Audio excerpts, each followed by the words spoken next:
Şizofreniyadır mövzumuz ki, hansı ki çox yaxşı bir sualla girdik ki, mövzuya nədir ümumiyyətlə? Şizofreniya hər bir mövzuya başlayanda deyirəm ki, gəlin bir təsnifatlandıraq, bilsinlər ki, bu xəstəliklərin beynəlxalq təsnifatı və DSM üzrə psixiatrik bir pozuntudur, psixiatrik xəstəliklər qrupuna aiddir. Ümumiyyətlə, belə bir kiçik giriş eləyim ki, psixiatrik xəstəliklər dedikdə biz bunları iki qrupa bölürük.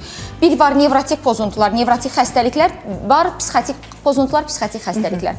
Nevrotik xəstəliklər haqqında biz ötən verilişlərdə də danışdıq. Panik atak, panik pozuntu, buraya daxil edilir həyəcan təşviş pozuntusu, yəni anksiyeti, dissosiativ konversiyon pozuntu, obsesiv kompulsiv pozuntu, konversiyon pozuntu, depressiv epizod, tik pozuntusu, Tourette sindromu, bunlar nevrotik pozuntular qrupuna daxildir. Psixotik pozuntular, psixotik xəstəliklər dedikdə isə bunlara ruh xəstəliklər də deyilir. Yəni bu xəstəliklərin klinika gedişatı zamanı psixozlar müşahidə olunur. Bugünkü mövzumuz şizofreniyadır. Şizofreniya məhz bu qrupa aid edilir və şizofreniya müasir təsnifatlandırma üzrə bunlar şizofreniya spektrum və digər psixotik pozuntular qrupuna daxildir.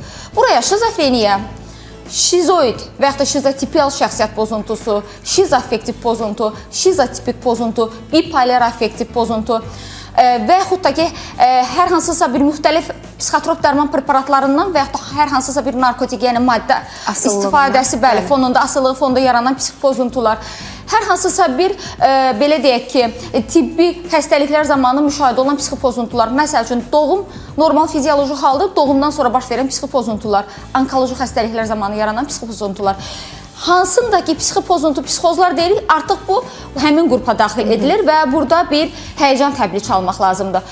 Ümumiyyətlə, şizofreniya psixiatriyanın bir sütun, təməl xəstəliyidir. Psixiatriya dedikdə ilk yada düşən xəstəlik şizofreniya olur. Şizofreniya olur, şizofrenik ifadələri olur. Məhz buna görə də mən bu xəstəliyi psixiatriyanın kralı hesab edərdim. Çünki bu xəstəliyin adı çəkiləndə sırf psixiatriyada düşür. Şizofreniya bayaq çox düzgün bir, doğru bir ifadə ilə giriş etdiniz ki mövzuya. Şizofreniyada evində şizofreniya xəstələri olanlar, ümumiyyətlə şizofreniya ifadəsinə qarşı, şizofreniya xəstələrinə qarşı cəmiyyətimizdə bir stigmatizasiya var, bir yanlış miflər formalaşıbdır. Məhz buna görə də ailə üzvlərində, ailəsində bu xəstələr olan ailələr, valideynlər, bəli, onları gizlədir, evdən bayıra çıxartmır, evə qapadır. Çünki onların bir cəmiyyət tərəfindən qınaq obyektinə çevrilmək, damğalanmaq qorxusu vardır. Şizofreniya, ümumiyyətlə, bu xəstəlik ilk dəfə 1908-ci ildə Bleuler tərəfindən aşkarlanmışdır və bəzən onun adı ilə bağlı olaraq da adlandırılır. 1950-ci ildə ilk antipsixotik olan aminazin aşkarlandıqdan sonra şizofreniya xəstəliyinin müalicəsi tətbiq olunmağa başlamışdı. Ümumiyyətlə, şizofreniya deyirlər necə yaranır, necə başlayır?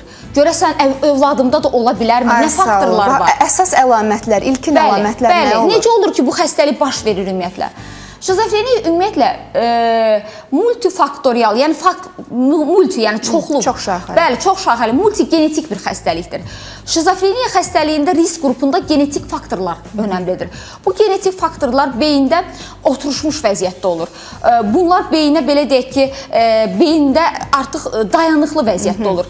Və hər hansısa bir stres faktoru, tətikləyici faktor, qıcıqlandırıcı faktor həmin bu genləri oyadır. Yəni biz həmin bombanı artıq öz içimizdə daşıyırıq. Bəli, əvvəldən, bu olur bu genlər bizdə, doğumsal olur.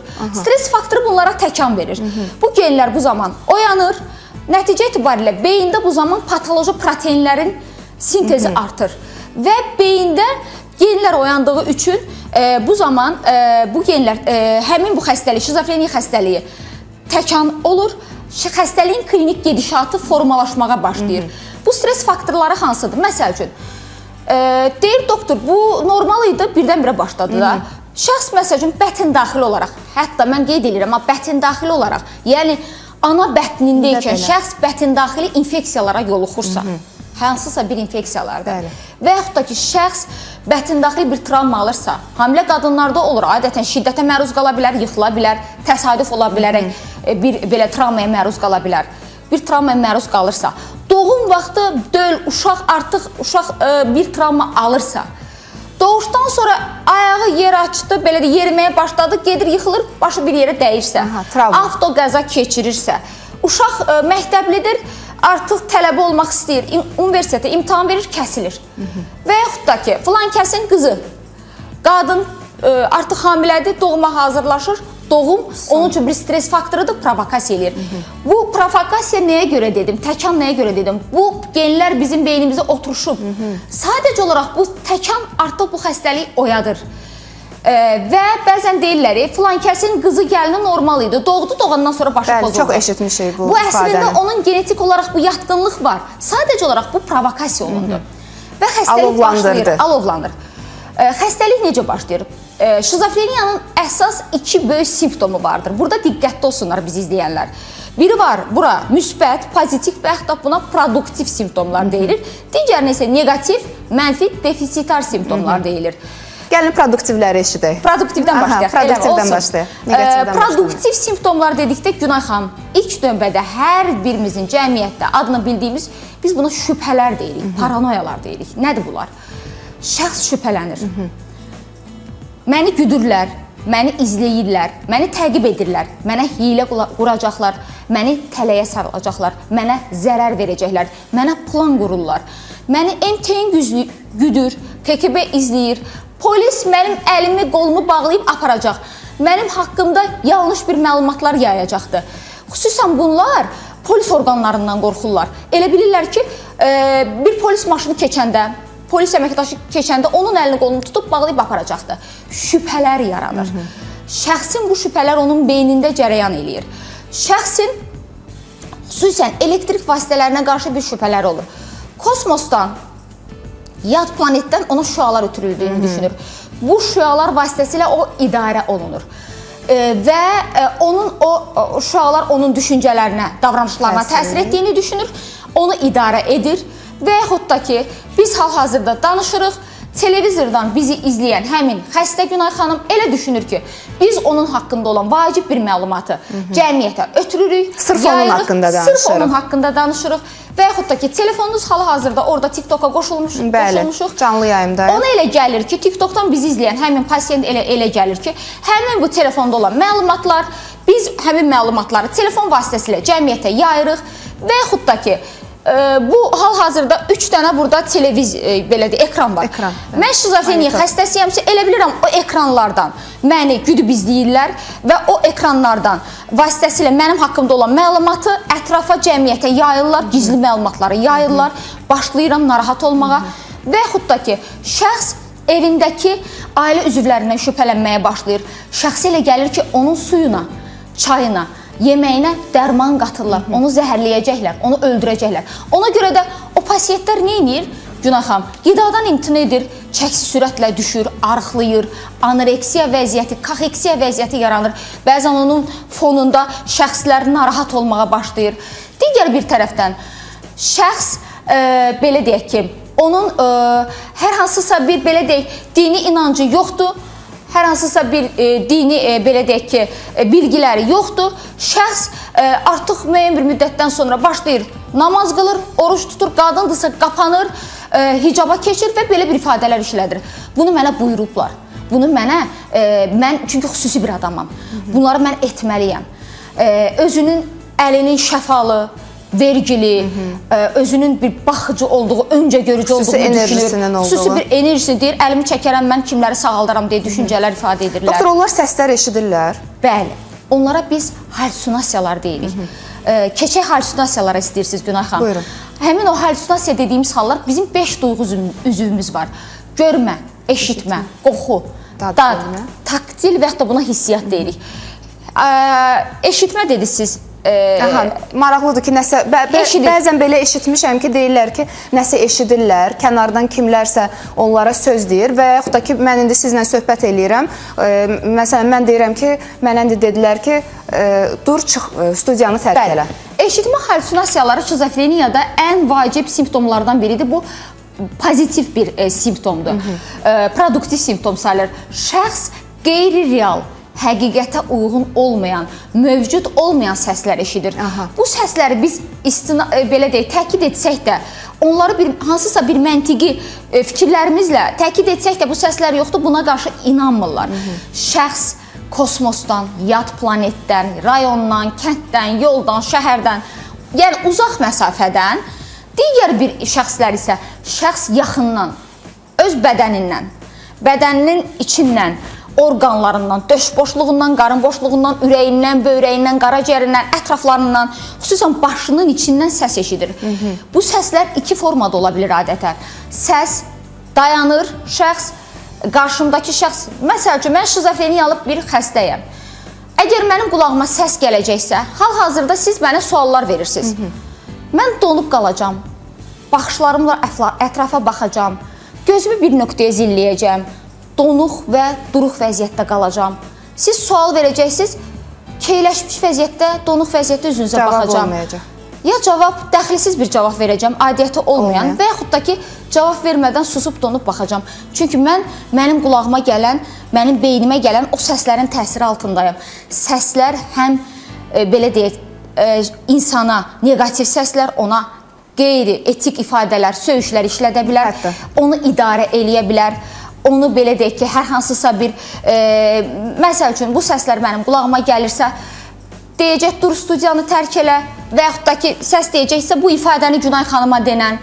Doktor, xəsarət yetirə bilər həmin insan? Bəli, xəsarət yetirə bilər. Məsələn, deyə bilər ki, dur, məsələn, telefonu çırp onun üstünə. Telefonu da çırpa bilər, iti alətlərdən, kəsici alətlərdən də istifadə etməklə öz yaxın ailə üzvlərinə şiddət göstərmiş ola bilər. Ona görə biz müalicə etapında, müalicə getdiyi sürədə evdə iti alətlərin, kəsici alətlərin kənarlaşdırılmasını xahiş edirik. Dərman preparatlarının pasiyentin əlinin altına qoyulmamasını rica edirik. Çünki bu halda pasiyentlərin düşüncəsi, duyğusu, davranışları arasında vəhdət pozulduğuna görə bunlar artıq o dərman preparatlarından qeyri-ixtiyari dozada, yüksək dozada istifadə edib zəhərlənə bilərlər, intihar təşəbbüs edə bilərlər və yaxud da iti alətlərdən öz yaxın ailə üzvlərinə, kənar şəxslərə şiddət göstərərək xəsarət yetirmiş ola bilərlər.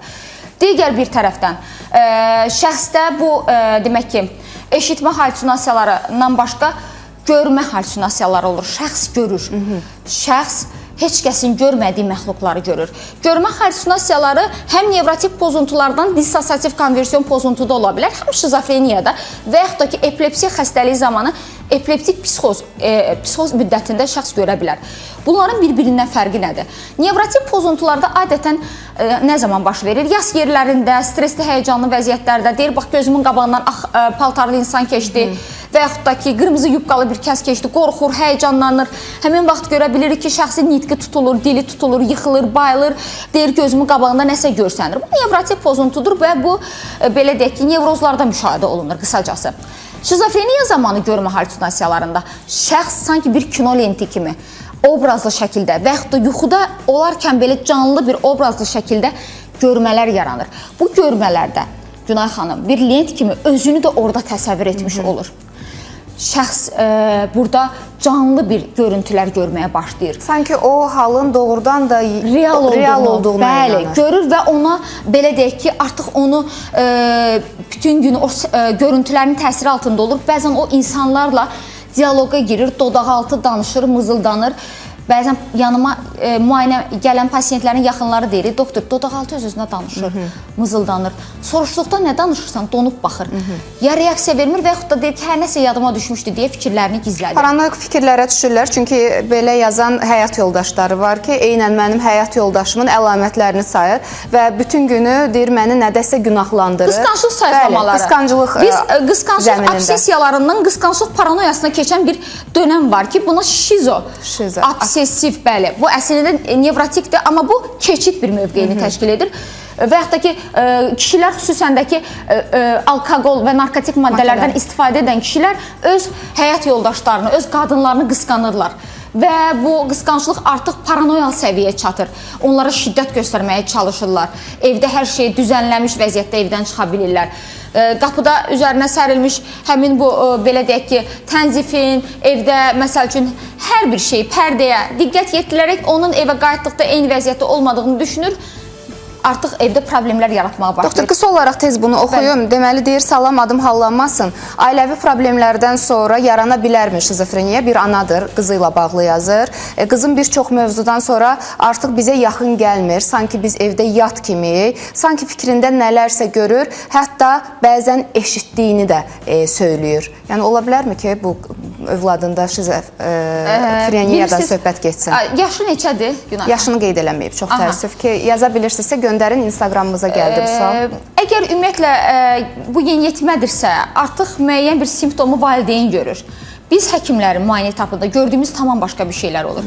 Bəzən valideynlər, Günay xanım, ötən verilişlərdə də qeyd etdik, adi bir həyəcan təşviş pozuntusu kimi qiymətləndirə bilərlər. Amma biz obyektiv klinik olaraq sorğu və anamnez nəticəsində müəyyən edə bilirik ki, burada həyəcan təşviş pozuntusu, anksiyete, panik atak deyil, burada hansısa bir ruhi xəstəliyin başlanğıcı ola bilər. Qızımın 17 yaşı var, məktəbi bitirdi, ali təhsilə qəbul olmadı. Ali təhsil ocağına qəbul olmadı. Stres faktoru bayaq qeyd etdiyimiz provokasiya edici bir faktor ola bilər. Nəsə var və araşdırılmalıdır.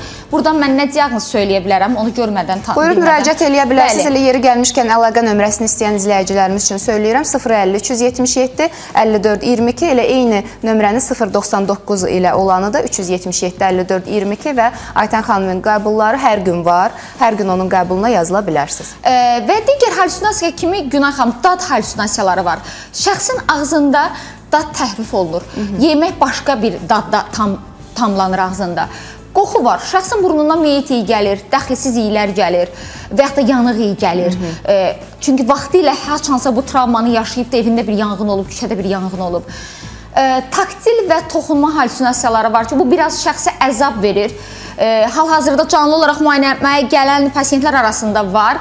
Çox nadir praktik bir təcrübədə görülən bir şeydir. Toxunma.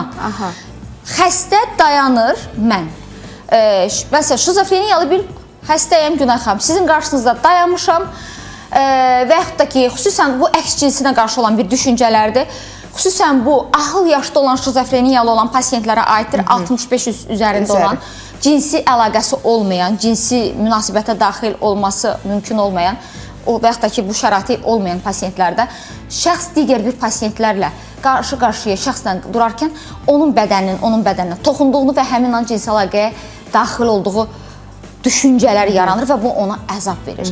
Və yaxud da ki, ifadə eləyə bilməyəcəyim şübhələr var ki, bunları artıq efir çərçivəsində deyilir bir hallar deyil, ifadələr beynində dolaşmış ola bilir. Doktor, ən çox gələn sual hal-hazırda bir çox əlamətləri öz ailə üzvlərində görən izləyicilərimiz var. Təbii ki, mən heç kəsin nə nömrəsini deyən deyiləm, nə adını söyləyən deyiləm, bu heç etik də deyil. Amma mən istəyərəm ki, onlara biz yardım edək. Necə?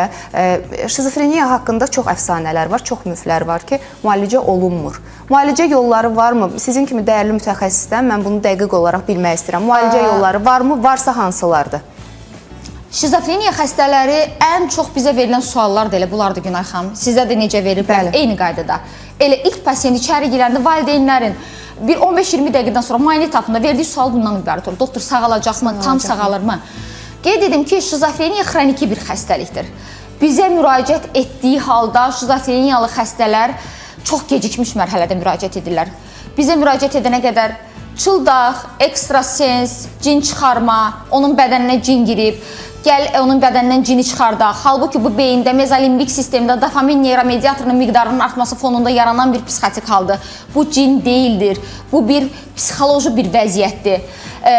Bizdən sonra daha sonra psixoterapevtə, psixoloqa, terapevtə, müxtəlif ixtisaslı həkimlərə müraciət edirlər. Sonda əllərindən, belə deyək, bütün əlləri üzülmüş, belə deyək, hər kəsdən bizim qapımızı döyürlər və deyirlər, doktor, garanti ver, sağalt, biz bu necə sağalacaqmı?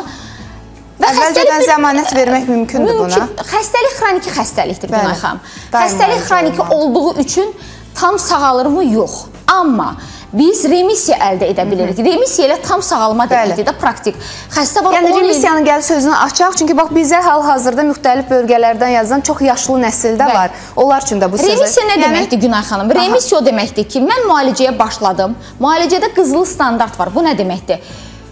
Düzgün mütəxəssis seçməlisiniz. Bu həkim psixiatr olmalıdır. Çünki şizofreniya xəstəlik sırf ruhi xəstəlikdir. Həkim psixiatrınız tərəfindən düzgün dərman dozalanmalıdır. Dozalar elə həddə verilməlidir. Biz buna deyirik ki, belə deyək ki, qırıcı dozalar deyirik, qırıcı müalicə deyirik. Aşağı dozalarla, enik dozalarla biz müalicəyə başlasaq, müalicə müddəti uzanacaq, xəstəlik getdikcə xronikləşəcək. Və effekt olmayacaq. Heç bir, bəli, tam doğru effekt əldə edə bilməyəcək. Qırıcı müalicəyə başlayırıq. Valla inanın ki, bəzən bunu təvəzzükarlıqdan uzaq deyirəm. İlk müayinəmə gələn pasiyent artıq bir ayında şizofreniyalı xəstəlik elə bir effekt əldə edir ki, özüm belə təəccüblənirəm. Doktor, mən bunu bilirəm. Hətta bizim canlı efirimizə Aytan xanımla bağlı bir pasiyent zəng vurmuşdu və təşəkkürünü bildirirdi. O söylədi ki, mən onlarla həkimin yanında oldum, hətta xarici ölkəyə üst tutdum. Amma Aytan xanımın elə ilk müayinəsindən sonra halım o qədər gözəl oldu ki, təşəkkür elədi Aytan xanıma. Söhbətimiz davam edəcək. Suallar həddindən artıq çoxdur.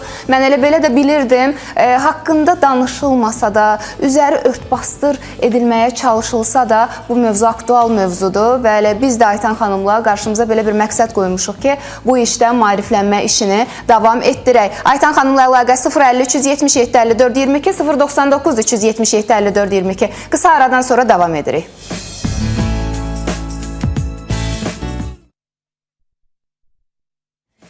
Və biz davam edirik. Hər kəsi salamlayıram. Yeni qoşulan tamaşaçılarımıza isə söyləyim ki, hal-hazırda studiyamızın dəyərli həkim qonağı, həkim psixiatr Aytan Namazovadır və çox maraqlı bir mövzu haqqında danışırıq. Aytan xanım, mən sizə təşəkkür edirəm. Dəyərli vaxtınızı ayırıb gəldiyiniz üçün. Mən bilirəm, sizi nə qədər pasiyentlər gözləyir. Özdə Aytan xanıma səhər saat 6-da dayıq. Deyir ki, bəli Günay xanım, müayinədəyəm. Hal-hazırda səhər saat 6-dan bu həkimimiz müayinələr keçirir. Çox çalışqan, çox zəhmətkeş, eyni zamanda pasiyentlərinə də çox həssas yanaşan bir həkimdir. Ən azı artıq mən sizi il yarımdır tanıyıram. İl yarımdır ki, bizlə bərabərsiz və bu müddət ərzində bir dənə negativ şərh, bir dənə negativ mesaj bizim nə qaynar xəttimizə, nə Instagramımıza gəlməyib. Hər kəs söyləyir ki, həyatımıza bir işıq oldu Aytan xanım və bilirəm, bir çox problem yaşayan insanlar var və bilmirlər ki, kimə müraciət etsinlər.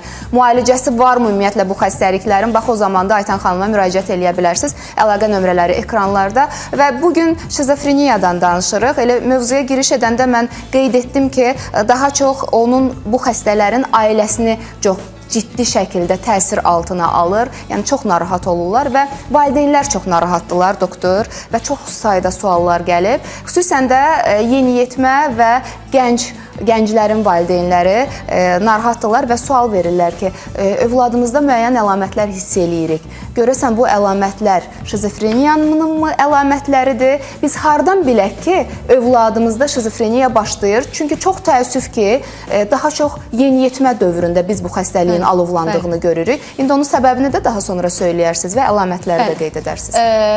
Ümumiyyətlə, şizofreniyalı yaş qruplarına görə 15-25 yaş aralığında başlayar. Əgər sizdə artıq 30 yaşı keçibsə, qəfildən şizofreniya başlanmaz. Deməli, bu əvvəldən yeniyetməli çağından var, sadəcə provokasiya olub başlayıb.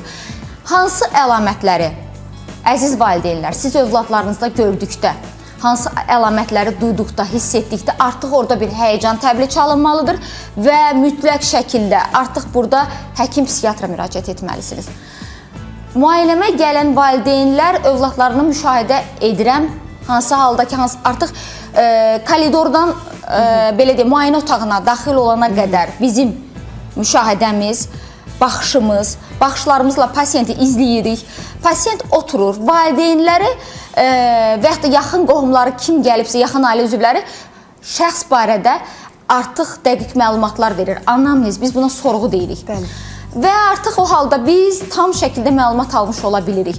Valideynlər deyir, doktor, elə yaxşı uşağı idi. Çox yaxşı idi, ünsiyyətcil idi, birdən-birə qəfildən başladı özünə qapanmağa, evdən bayıra çıxmır. Deyirəm, ay bala, get bir çıx, yoldaşlarınla gəz, getmir. Özünə qapandı. Zövq alması azaldı, maraq dairəsi aşağı düşdü. Biz buna tibbi termin olaraq anhedoniya deyirik. Əhval-ruhiyyəsi aşağı düşdü. Şəxsin sanki bir davranışları donuq şəkildə qaldı, dondu. Biz buna evolyusiya deyirik. Yəni enerji potensialı enir. Daha sonra deyir, qızdırsa gedib özünün menstrual sikli vaxtı gigiyenik olaraq təmizliyinə riayət etmir. Oğlandırsa üzünü qırxmır. Və yaxud da ki, şəxs artıq emosional kütlük yaranır. Nə edir? Deyir, ay doktor, elə kim gülməli şey oldu da gülmür. Ağlamalı bir hal oldu, ağlamır. Kimsə rəhmətə gedib ağlamalıdırsa ağlamır. Sanki donub qalıbdır. Digər bir halda nitq qırıqlığı, nitqi müfəssəlliyi yaranır. Yəni nə olur? Düşüncə və nitqdə fikirlərdə rabitəsizlik, əlaqəsizlik, ardıcıllıq pozulur, dəxlisiz danışır. Yəni cümlə tamamlanmır. Tamamlanmır. Dezorqanizə pozuntu yaranır. Biz buna nə deyirik? Şəxs öz sosial, kultural xüsusiyyətlərinə uyğun olaraq davranmır, danışmır. Əxlaqsız danışır, söyüşlər söyür, iradi hərəkətlər etməyə başlayır və yaxud da ki, heç vaxt bu formada geyinməzdir, başlayır əl-alvan geyinməyə aşırı dərəcədə, fəslə uyğun geyinməməyə başlayır. Şəxsdə autistik əlamətlər yaranır. Autizm sözü də buradan götürmüşdük. Qapanma, içə qapanma.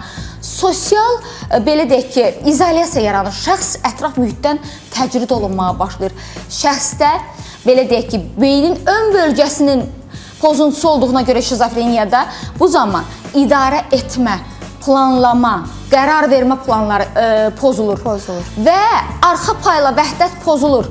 Arxa payda isə xəyal dünyası formalaşır və nəticə etibarilə şəxsdə anlama, qavrama problemləri yaranır. Akademik bacarıqları aşağı düşmüş olur. Diqqət dağılığıdır. Əgər məktəbdə yaxşı oxuyurdusa, artıq məktəbdə də geriyə qalır. Anlamamağa, qavramamağa başlayır. Funksional, belə deyək, funksionallığı azalır, əmək qabiliyyəti aşağı düşür. Şəxs artıq bu halda, belə deyək ki, çökkün depressiv bir vəziyyətdə olur, həyəcanlı olur. Bu şəxslərdə qulağına gələn səslər, şübhələr fonunda həyəcanlı, təşvişli, gərgin, narahat olur. Bunun fonunda şəxsin bədənində tərləmə, titrəmə, belə deyək ki, istilik basma, temperaturanın qalxması olur. Buradan bir çıxarış eləyim. Şizofreniyalı xəstələrdə, febril şizofreniya deyirik, temperatur 38-40-42-yə qədər qalxır, hətta 40-42 olur. Bu qalırmı bu temperatur davamlı olaraq? Bəli, çox davamlı qalır Günay xanım. Əgər həkim psixiatr tərəfindən müdaxilə olunmazsa, xəstənin həyatını itirmiş ola bilirik.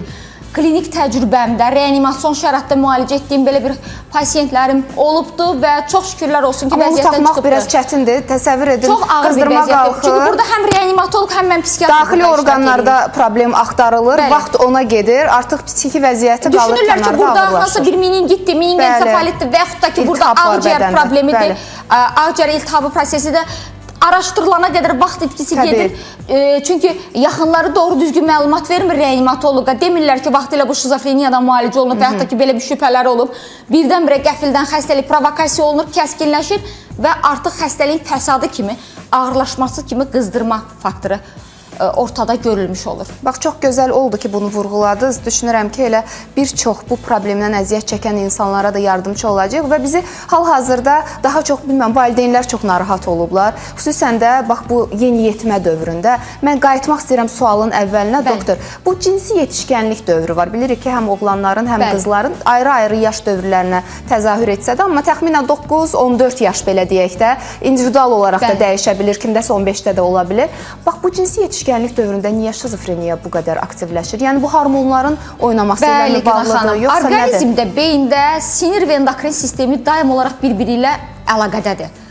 Və artıq yeniyetməlik çağında qızlarda və oğlanlarda ikincili cinsi belə tüklənməyin yaranması, qızlarda artıq menstrual siklin başlaması ilə əlaqədar olaraq hormonal dəyişiklik fonunda artıq bu. Bəzən deyirlər, əşi fikir vermə, boş ver, yeniyetmədir, çılğındır. Bəzən emosional halları belə çılğınlıqla yeniyetməlik çağında olan belə də həyəcan həmlələri və hətta özünə qapanmağı. Bəli, qapanmağı, daha çox qapanma kimi də özünü göstərir. Yeniyetmə aqressivdirsə, buradan eşitsinlər, gərgindirsə, şiddətə meyillidirsə, bəzən olur özlərinə şiddət edirlər, kəsmələr müşahidə olunur qollarında. Valideynləri ilə mübahisə aparırlarsa, məktəbdə məktəb yoldaşları ilə, tələbə yoldaşları ilə yola getmirlərsə, artıq söyüşlər, təhqir edici ifadələr işlədirlərsə, özünə qapanıb, qonşu qohum gələndə valideyn deyir, doktor üzə çıxmır, qaçıb gedir gizlənir o birisi otaqda. Ağıllı tərbiyəli uşaqdır da, nə olacaq ki? Bunları dırnaq içində deyirəm, valideynlərin dediyi ifadələr, bu belə deyildir. Ünsiyyət problemi yaranıbsa, əgər sosial izolyasiya yaranıbsa, autistik əlamətlər varsa, içə qapanma varsa, əhval-ruhiyyə düşkünlüyü varsa, maraq dairəsi azalıbsa, artıq əvvəlki kimi geyinib keçinə bilmir, zövq ala bilmir, ətraf mühitlə ünsiyyətə girə bilmir, enerjisi sönübsə, halı hey olub dərsini eləyə bilmir, bütün gün yuxuludur, telefon əlində asılı vəziyyətdə qalıbsa, yalnız bu hal-hazırda cəmiyyətimizdə ChatGPT deyilir və yaxud da bu sosial şəbəkələrlə daim olaraq bu qapanıbsa, iç dünyasını artıq onlarla bir vəhdətdə. Real dünyadan artıq Bəli, tam doğru Günay xanım. kənarlaşıb. Reallıqdan uzaqlaşır, reallıqdan qopur, canlı ünsiyyətdən çəkinir, əksinə internet dünyasına belə deyək ki, maraq göstərmiş olursa, artıq burada bir ən azından depressiv əlamətlər başlayıb. Etapda isə artıq psixotik əlamətlərə keçmək ehtimalı böyükdür və burada bir həyəcan təbili çalmaq lazımdır. Doktor, həddindən artıq çox sual var və mən təbii ki, o sual özdə o geniş suallardır. Mən onu oxusam təsəvvür eləyin. Bir mesaj gəlib, düzdür, uşaqla bağlıdır. Buyurun, mən o mesajı sizə yönləndirəcəm, 1590 nömrəli abunəçi və görünür ki, xanımın özünün də vəziyyəti o qədər yaxşı deyil. Çünki son olaraq qeyd edib ki, illərdir ki, yoldaşımın qısqanclığı ucbatından özümün də beynim, psixikam pozulur və qeyd edib ki, dərmanların çoxu da şizofreniya üçün olanlardır. Bu övladı ilə bağlı gələn bir mesajdır və uşağının da hal-hazırda 4 yaşı var, 2 yaş 2 ayında autizm spektr diaqnozu qoyulub. Çoxdur belə mesajlar, həddindən artıq çoxdur və söyləyir ki, dediyim kimi mövzumuzla bağlılığı da odur ki, şizofreniya üçün olan dərmanlardan istifadə olunur. Düşünürəm, Aytan xanıma müraciət etsəz çox gözəl olar. Elə həm övladınızla bağlı, həm özünüzlə bağlı sizə yardımcı ola bilər. Aytan xanım, bir daha təşəkkür edirəm sizə. Mən sizə təşəkkür edirəm. Necə gəldi, keçdi. İnanın ki, mənim özümə də bilmədim. Bir çox şeyləri bölüşə bilmədim, amma bizim YouTube səhifəmiz var Günay xanım. Bununla bağlı olaraq ətraflı bütün videolarımızı oraya yerləşdirmişik.